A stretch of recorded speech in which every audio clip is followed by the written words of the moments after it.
नमस्कार दोस्तों, आप सभी का किरण की कहानियाँ में स्वागत है। दोस्तों, उत्तर प्रदेश के एक गांव में एक परिवार रहता था जिसमें माता पिता और उनका बेटा निखिल था। निखिल अभी 12वीं कक्षा में पढ़ाई कर रहा था और पढ़ाई में बहुत होशियार था।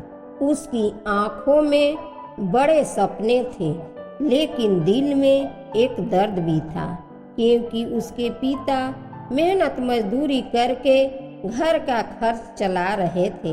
निखिल से अपने पिता की यह मेहनत देखी नहीं जाती थी, इसीलिए जैसे ही उसकी 12वीं पूरी होने के करीब आई, उसने सोचा कि क्यों न वह आर्मी में भर्ती होकर परिवार की हालत सुधारने का प्रयास करें।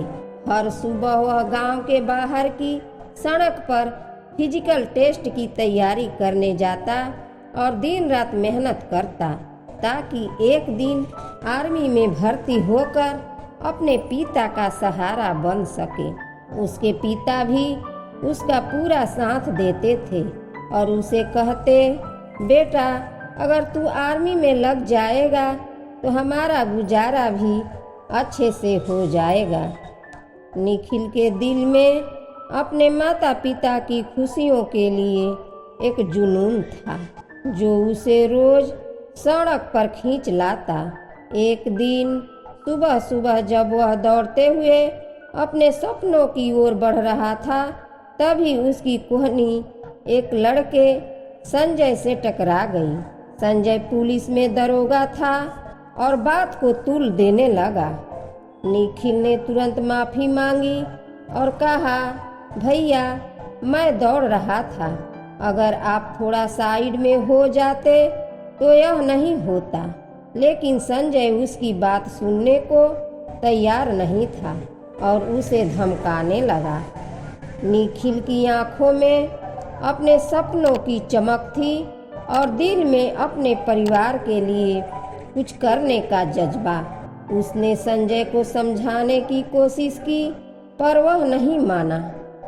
निखिल की आवाज में संयम था, पर उसके शब्दों में एक गहरी भावना थी। वह बोला, भाई, मेरी कोई गलती नहीं है, मैं सिर्फ अपने परिवार के लिए कुछ करना चाहता हूँ। मेरे लिए यह दौड़ सिर्फ एक कदम नहीं, बल्कि मेरे माता पिता का सपना पूरा करने का रास्ता है। निखिल की बातों में दर्द था, जो संजय को भी महसूस हुआ। गांव के बाहर दौड़ते हुए निखिल की कोहनी गलती से संजय से टकरा गई थी। संजय, जो पुलिस में दरोगा था, इस बात को लेकर गुस्से में आ गया और निखिल को धमकाते हुए मारपीट करने लगा। निखिल ने खुद को संभालने की कोशिश की, पर संजय ने उसे वहीं रोक लिया और उसे थाने ले जाकर केस करने की धमकी दी। निखिल का दिल धड़क रहा था। उसे समझ नहीं आ रहा था कि आखिर उसके साथ ऐसा क्यों हो रहा है। जब यह खबर निखिल के पिता तक पहुंची, तो उनके दिल में एक अजीब सी बेचैनी उठी।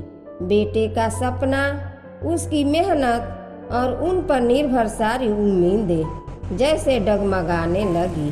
वह तुरंत थाने पहुँचे और हाथ जोड़कर माफ़ी मांगते हुए बोले, बेटा, मेरे बच्चे की छोटी सी गलती को माफ़ कर दो। उसका सपना है कि वह आर्मी में भर्ती होकर हमारी गरीबी दूर कर सके।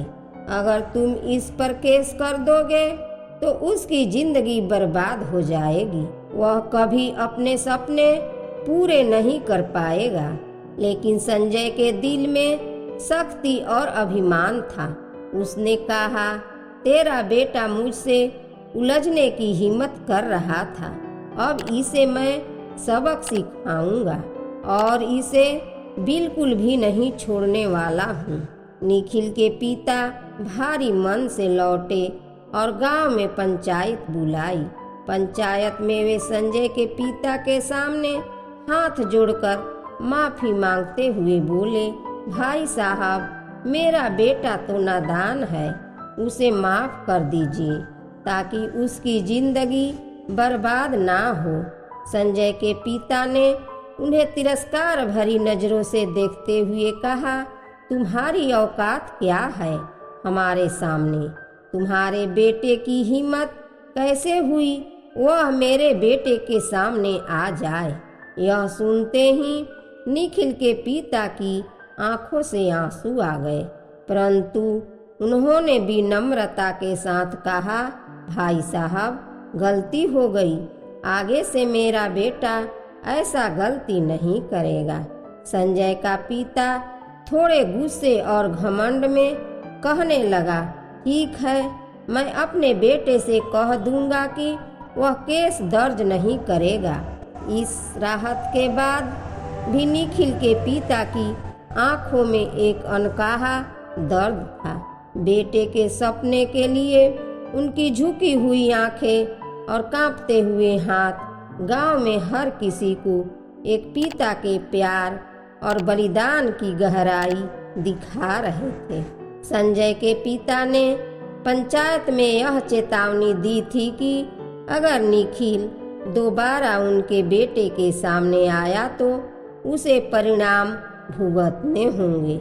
संजय के पिता अपने घर लौट गए और थोड़ी ही देर में निखिल भी अपने घर लौट आया। घर में एक गहरा सन्नाटा छाया हुआ था। उसकी माँ को भी पंचायत में जो हुआ उसका पता चल चुका था, लेकिन उन्होंने अपने बेटे को कुछ नहीं बताया। वह नहीं चाहती थी कि निखिल को इस अपमान और दर्द का सामना करना पड़े, खासकर जब वह इतने बड़े सपने देख रहा था। जब निखिल ने अपने पिता की उदास आंखें देखी तो उसने उनसे पूछा, पिताजी, क्या हुआ? आप इतने उदास क्यों हैं? उसके पिता ने अपने दर्द को छुपाते हुए बस इतना कहा, कुछ नहीं बेटा, सब ठीक है। लेकिन शाम को जब निखिल दौड़ने के लिए सड़क पर गया तो वहाँ उसके साथ तैयारी करने वाले अन्य लड़कों ने उसे पंचायत में हुई सारी घटना के बारे में बता दिया। उन्होंने कहा, निखिल, तुम्हारे पिता का अपमान किया गया और वे पंचायत में सबके सामने रो पड़े थे। यह सुनकर निखिल का दिल जल उठा। वह दर्द जो उसके पिता ने सहा था अब उसके अंदर एक ज्वाला बन चुका था। वह सीधा घर लौटा और अपने पिता से सच जानने की कोशिश करने लगा। अपने बेटे की जिद के आगे उसके पिता ने ना चाहते हुए भी सब कुछ बता दिया और कहा, बेटा, वे पैसे वाले लोग हैं, उनके साथ उलझना ठीक नहीं है। संजय दरोगा है और वह चाहे तो किसी झूठे केस में फंसा सकता है। हम गरीब लोग हैं, हमारी कोई सुनवाई नहीं होगी। मैं तुम्हारी जिंदगी को बर्बाद नहीं देख सकता। यह सुनते ही निखिल की आंखों में आंसू भर आए। उसने कहा, पिताजी, भले ही उनका बेटा दरोगा हो, लेकिन कहाँ का कानून है कि इंसानियत का कोई मोल नहीं। मैंने भी कुछ गलत नहीं किया था, फिर भी मुझे पीटा गया और थाने ले जाया गया। आप पर अपमान का एक शब्द भी बोलना उनका हक नहीं था। माता पिता यह सब देखकर चिंतित रहने लगे। अपने बेटे की इस हालत को देखकर उन्होंने एक कठिन फैसला लिया। उन्होंने सोचा कि यदि निखिल गांव में रहेगा तो यह घटना बार बार उसके जहन में ताजा होती रहेगी। उन्होंने निर्णय किया कि वे गांव छोड़ देंगे और किसी शहर में जाकर मेहनत मजदूरी करके गुजारा करेंगे। ताकि निखिल इस दर्द से बाहर आ सके। 2-3 दिन बाद निखिल के माता पिता उसे लेकर गांव से दूर एक शहर में चले गए। वहां उन्होंने एक किराए का छोटा सा मकान लिया और अपनी रोजी रोटी के लिए मजदूरी करने लगे। लेकिन उनके दिल में एक ही ख्वाहिश थी कि उनका बेटा पढ़ाई में खुद को समर्पित कर दे। उन्होंने निखिल से कहा, बेटा, अगर तुम्हें सच में मेरे अपमान का बदला लेना है तो पढ़ लिख कर बड़ा अधिकारी बन। जिस दिन तुम बड़े अफसर बनोगे उसी दिन हम गर्व से इस गांव में वापस जाएंगे। अगर तुम यह नहीं कर पाए तो हम यहीं इस शहर में गुमनाम जिंदगी जी लेंगे। अपने माता पिता के इस बातों ने निखिल के अंदर एक नई ऊर्जा भर दी। उसे अब एक उद्देश्य मिल गया था।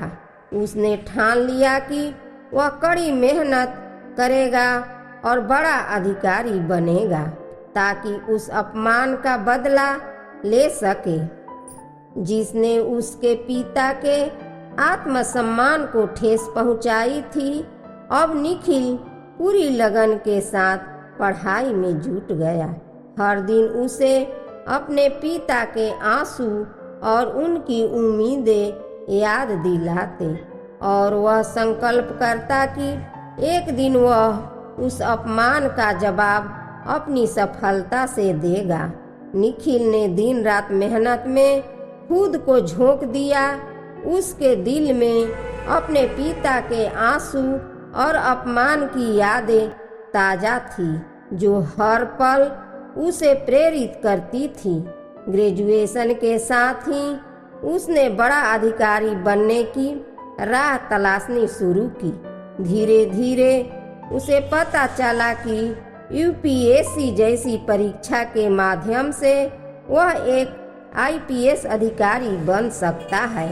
यह सुनते ही उसके मन में उम्मीद की नई किरण जाग उठी। निखिल ने अपनी ग्रेजुएशन पूरी करके साथ ही यूपीएससी की तैयारी शुरू कर दी। जब उसने पहली बार परीक्षा दी तो वह प्रीलिम्स में ही अटक गया। इस असफलता ने उसके आत्मविश्वास को झकझोर कर रख दिया और वह निराश होकर घर में बैठा रहा। लेकिन तभी उसके पिता उसके पास आए और उसे हौसला दिया। उनकी आंखों में वही दर्द और उम्मीदें थी जो निखिल को एक बार फिर अपने सपने के पीछे जाने की ताकत दे गई। निखिल ने अपने पिता की वह तस्वीर फिर से अपने दिल में बसा ली जब वे पंचायत में सबके सामने उसे बचाने के लिए रो पड़े थे। निखिल ने एक बार फिर अपनी पूरी ताकत झोंक दी और कड़ी मेहनत की। इस बार उसने यूपीएससी का प्रीलिम्स, मेंस और इंटरव्यू सभी सफलतापूर्वक पार कर लिए। उसे अच्छी रैंक मिली और वह एक आईपीएस अधिकारी बन गया। जब उसने अपने माता पिता को यह खुशखबरी सुनाई तो उनकी आंखों में गर्व के आंसू थे। लेकिन उन्होंने उसे सावधान करते हुए कहा, बेटा, गांव के अंदर किसी को इस बात की खबर मत होने देना। अगर संजय को यह बात पता चला कि तू आईपीएस बन गया है तो वह तेरी पोस्टिंग में कोई न कोई अड़चन डाल सकता है। इसलिए बेहतर है कि तू अपनी ट्रेनिंग चुपचाप पूरी कर और अपनी पोस्टिंग संभाल। निखिल ने अपने माता पिता की बात मान ली और मन ही मन ठान लिया कि वह अपने सपने के साथ साथ अपने पिता के सम्मान की भी रक्षा करेगा। उसने अपने अंदर उठ रहे हर गुस्से और दर्द को अपनी ताकत बना लिया। निखिल अपनी ट्रेनिंग पूरी करने के बाद एक जिले में एसपी के पद पर पोस्ट हो गया। गांव में जब इस बात की जांच पड़ताल हुई तो पूरे गांव को पता चल गया कि निखिल अब एसपी बन गया है। यह खबर फैलते फैलते संजय तक भी पहुंच गई। हालांकि संजय को यकीन नहीं था कि निखिल शायद उस पुराने अपमान को भूल गया होगा और उसे किसी तरह की कोई परेशानी नहीं होगी। लेकिन निखिल ने अपने पुराने जख्मों को भुलाया नहीं था। उसने सबसे पहले संजय का ट्रांसफ़र उसी जिले के एक थाने में करवा दिया जहां उसकी खुद की पोस्टिंग थी। संजय को यह ट्रांसफ़र आम सा लगा, इसलिए वह नए थाने में अपनी ड्यूटी करने लगा। एक दिन निखिल थानों का निरीक्षण करते हुए उसी थाने में पहुंचा जहां संजय की ड्यूटी थी। जैसे ही संजय ने निखिल को देखा, वह अपनी कुर्सी से उठ खड़ा हुआ और उसे सलाम किया। निखिल ने एक नज़र उस पर डाली और हल्की सी मुस्कान के साथ हंसने लगा। यह मुस्कान संजय को भीतर तक झकझोर गई। निखिल ने थाने का निरीक्षण पूरा किया और बिना कुछ कहे वहां से चला गया। लेकिन उसकी मुस्कान संजय के मन में कई सवाल और डर छोड़ गई। उस रात संजय ने अपने पिता को फोन कर पूरी बात बताई। पिताजी, निखिल एसपी बन गया है और उसने मुझे अपने ही अधीन एक थाने में ट्रांसफ़र करा लिया है। मुझे लगता है कि वह मुझसे बदला लेना चाहता है। यह सुनकर संजय के पिता को भी धक्का लगा। जिस निखिल को उन्होंने कभी कमज़ोर और बेसहारा समझा था, वही अब इतनी ऊंचाई पर पहुंच चुका था। इस पूरी घटना ने संजय के दिल में डर और पछतावे के भाव जगा दिए थे। उसने कभी नहीं सोचा था कि एक दिन उसकी ही गलती उसे इस तरह चुकानी पड़ेगी। निखिल अब एक एसपी के रूप में अपनी जिम्मेदारियों को बखूबी निभाने लगा था। दोस्तों, एक दिन वह अपने माता पिता के पास आया और कहा, माँ, बाबूजी, अब मुझे लगता है कि आपको गांव में ही लौटना चाहिए।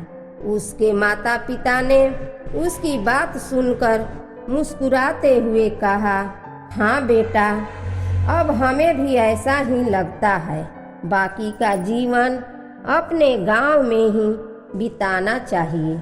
निखिल ने अपने पुराने घर को नए सिरे से सजाया और अपने माता पिता को वहां आराम से रहने के लिए ले आया।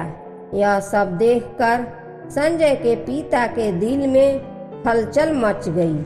उन्होंने तुरंत अपने बेटे को फोन पर बताया, बेटा, निखिल के माता पिता गांव वापस आ गए हैं और अब यहीं पर रह रहे हैं। यह खबर सुनकर संजय के दिल में घबराहट और डर दोनों बढ़ गए। उसने अपने पिता से कहा, बाबूजी, अब मुझे समझ नहीं आ रहा है कि क्या करूं। अगर निखिल ने मेरे पुराने केसों को खोल दिया तो मेरी सारी घूसखोरी की पोल खुल जाएगी और मेरी नौकरी बचाना मुश्किल हो जाएगा। बेटा, बाप इस परेशानी में कई बार चर्चा करते रहे, लेकिन उनके पास कोई रास्ता नहीं था। दिन बीतते गए और कुछ समय बाद निखिल ने संजय के पुराने केसों की जांच शुरू कर दी। एक एक फाइल खोलते हुए निखिल को संजय के भ्रष्टाचार के सारे सबूत मिल गए।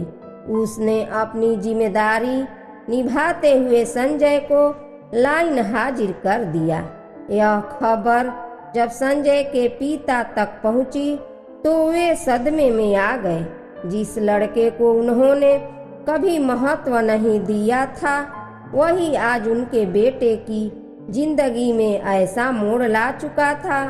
निखिल ने अपने जीवन की सबसे बड़ी जीत पा ली थी, न केवल अपनी मेहनत से बल्कि अपने माता पिता के सम्मान के लिए, जो कभी भरी पंचायत में रोते हुए गिड़गिड़ा रहे थे।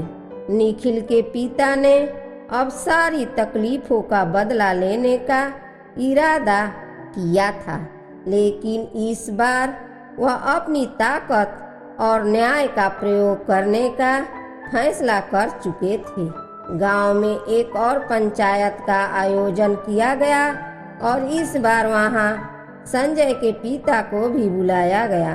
पंचायत में यह मुद्दा रखा गया कि तुमने हमारे साथ जो किया उसका बदला लेने की जरूरत नहीं है, बस मेरे बेटे की नौकरी को मत छीनो। निखिल के पिता को पहले से ही उनके बेटे ने फोन करके सब कुछ बता दिया था और कहा था, पिताजी वह रिश्वतखोर है और मैं उसके खिलाफ जांच शुरू कर चुका हूँ। मैंने उसे लाइन हाजिर कर दिया है। अब हो सकता है कि उसके पिता आपसे माफ़ी मांगने आए, लेकिन आप कह देना कि जो कुछ भी मेरे बेटे ने किया है वह सिर्फ उसके कर्मों का फल है।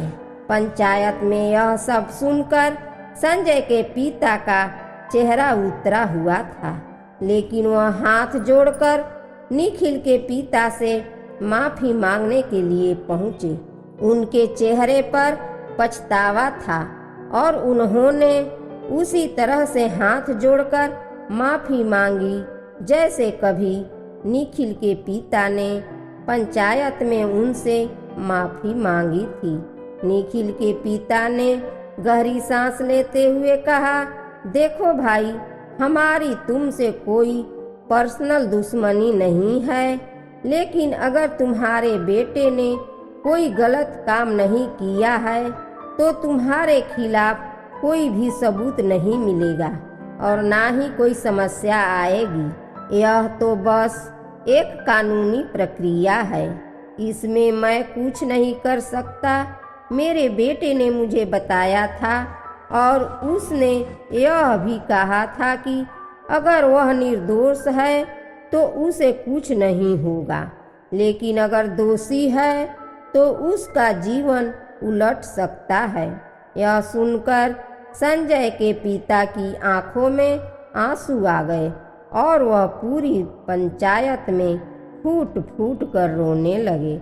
जो लोग पहले निखिल के खिलाफ खड़े थे वे अब उसकी बहादुरी की तारीफ करने लगे। वे कहते थे, अगर बेटा ऐसा हो तो वह अपने पिता को भी गर्व महसूस कराए। उस पंचायत में जिस तरह से संजय के पिता को रोते हुए देखा गया, वह दृश्य कभी ना भूलने वाला था। यह वही पंचायत थी जिसमें एक समय निखिल के पिता ने अपने बेटे को बचाने के लिए सब कुछ सहा था। अब यह पल आ चुका था जब निखिल ने अपने न्याय और कड़ी मेहनत से न केवल अपनी जिंदगी का रास्ता बदला, बल्कि उन लोगों को भी सही रास्ता दिखाया जिन्होंने उसे कभी नीचा समझा था। उस पंचायत में निखिल ने अपने पिता का बदला लिया और इस बार वह खुद वहां मौजूद भी नहीं था। संजय के खिलाफ सबूत इकट्ठा हो गए और उसे उसकी नौकरी से हटा दिया गया। जब भी निखिल छुट्टियों में अपने गांव आता तो लोग उसकी बड़ी तारीफ किया करते थे। गांव वाले उसकी ईमानदारी और संघर्ष की सराहना करते और इन सभी तारीफों को सुनकर निखिल के पिता का दिल गर्व से भर जाता था। वह महसूस करते थे कि उनका बेटा सच में एक मिसाल बन गया है। कुछ समय बाद निखिल की शादी हो जाती है। शादी के बाद वह अपनी पत्नी को गांव में ही छोड़कर जाता है और कहता है, तुम्हें माँ बाप की सेवा करनी है और इस गांव में अच्छे से रहना है। निखिल का पिता अब सिर उठाकर गांव में जीता है और लोग उसकी ईमानदारी और संघर्ष को सलाम करते हैं। दोस्तों, यह कहानी एक ऐसे लड़के की है जिसने कभी अपनी स्थिति को लेकर हार नहीं मानी और कठिनाइयों के बावजूद अपने सपनों को पूरा किया। एक समय था जब वह बस सेना में भर्ती होने का सपना देखता था, लेकिन उसकी मेहनत ने उसे एसपी बना दिया। आप लोग क्या कहना चाहते हो निखिल के बारे में? आप क्या कहना चाहते हो निखिल के पिता के बारे में? और आप क्या कहना चाहते हो संजय दरोगा के बारे में? आपकी जो भी राय है कमेंट बॉक्स में लिख सकते हो। अगर वीडियो अच्छी लगी तो वीडियो को लाइक और चैनल को सब्सक्राइब जरूर करें ताकि हमें थोड़ा सा हौसला मिले आप लोगों के लिए ऐसे अच्छे अच्छे वीडियो बनाने के लिए। इन कहानियों को सुनाने का उद्देश्य किसी को परेशान करना नहीं, बिल्कुल भी नहीं है। यह कहानी आप लोग को इसलिए सुनाई जाती है ताकि आप इन कहानियों में से कुछ न कुछ सीख सकें और अपने जीवन में उस चीज़ को अप्लाई कर सकें। मिलते हैं अगली वीडियो में नए टॉपिक के साथ। तब तक के लिए जय हिंद, जय भारत। आप सभी का बहुत बहुत धन्यवाद।